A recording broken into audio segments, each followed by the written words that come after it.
Welcome back to Newsmax Now. A reminder that we are taking your calls. The number is 877-NEWSMAX. That's 877-639-7629. Well, contributions to the NRA's PAC tripled last month. That following the February 14th mass shooting at Marjory Stoneman Douglas High School.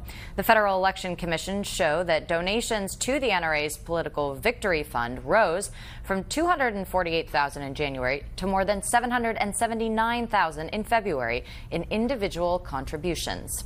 I'm still joined by Tom Borelli and Bren Herrea. So, Tom, what does this indicate to you in the bigger picture of how the country feels about gun control? Well, I think the country very strongly supports the Second Amendment, and that hasn't changed. And I think that's been so ever since the country's been founded, since the Constitution was adopted.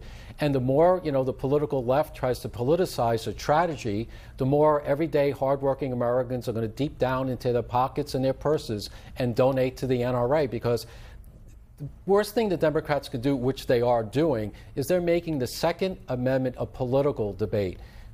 Midterm elections always have trouble with turnout with the party in power, but I can't think of anything that would drive people to the polls than to talk about repealing or changing the Second Amendment, which you've heard a retired Supreme Court justice talk about. So I think this is really a great discussion for those who really care about the Constitution and really care about the Second Amendment, and people are actually using their hard-earned dollars to support it.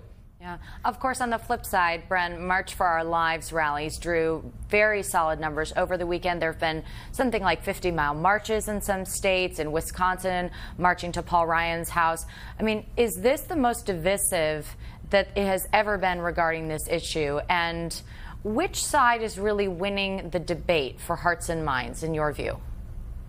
I don't know that this is so much a matter of which side is winning. I think that we only have losers here, and those are the children that are dying at the hands of these guns, the adults that are dying at the hands of these perpetrators that have mental disabilities and mental issues that we're not really addressing. So I'm going to agree with Tom in that the majority of Americans want to protect the Second Amendment. I would like to think that I can go to bed at night thinking that if I want to carry an arm, I'm free to do so. I have family members that carry guns. I have very close friends that carry guns and hold guns in their homes. So I'm not about the government telling me that I can't carry one. The issue is that when you have the NRA deep in the pockets of these congressmen and lawmakers that are running for re-election, and they're lobbying hardcore the NRA and groups that support the gun controls, we have a problem, because that's going to affect what happens in the House, in the Senate, and ultimately in these communities. And that's where the conversation is not really being directed to. I think that's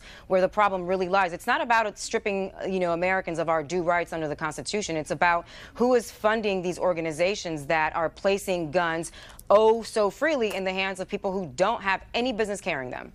All right. Well, obviously, a lot of debate there that will continue. Another story, somewhat related, that I'd like to discuss is that of this woman, Noor Salman. She's the widow of the Pulse nightclub shooter, Omar Mateen. She is accused of helping her husband in the attack that killed 49 people in 2016. Closing arguments were yesterday. It was revealed that Mateen intended to attack Disney at first. It's Disney World in Orlando. Here's something Glenn Beck tweeted this morning.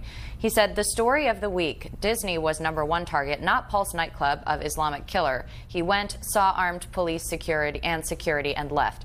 His third choice was Pulse. Nothing to do with LGBT. Tribal justice must end. Reason and facts must guide us. #Pulse."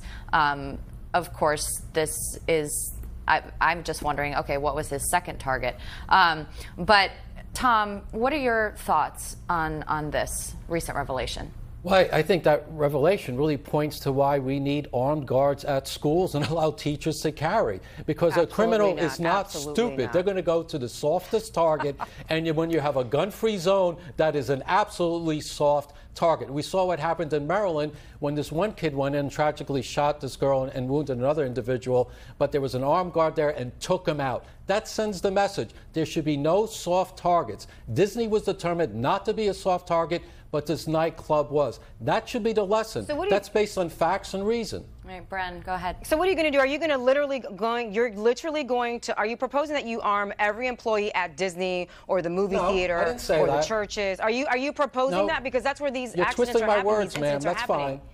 No, I'm not taking the. I'm not. No, You're I'm asking. going I'm to the asking you a question. extreme, Are which you is normally the proposing? left debate No, tactic. I'm asking you a question based on what you just said. You My said answer that to you your- are for my- teachers being armed. My So are answer you to proposing that employees of Disney and nightclubs and every possible venue where there are people that can come in and be shot, are you proposing that everybody be armed? That would become literally a malicious state. Are you I proposing believe there that, should be Tom? no soft targets, including my home and your home.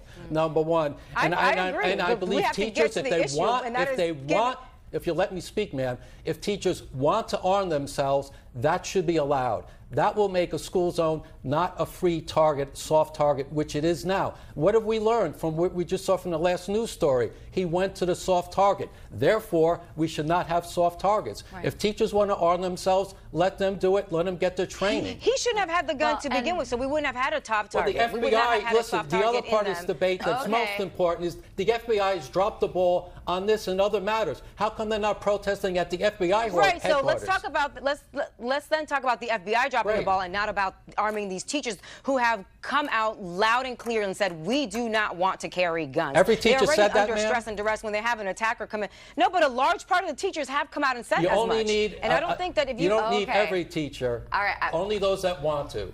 I love, and I know that Americans love both of your passion because it reflects the fact that there is a lot of disagreement and passion and real passion on both sides of this issue because it's serious.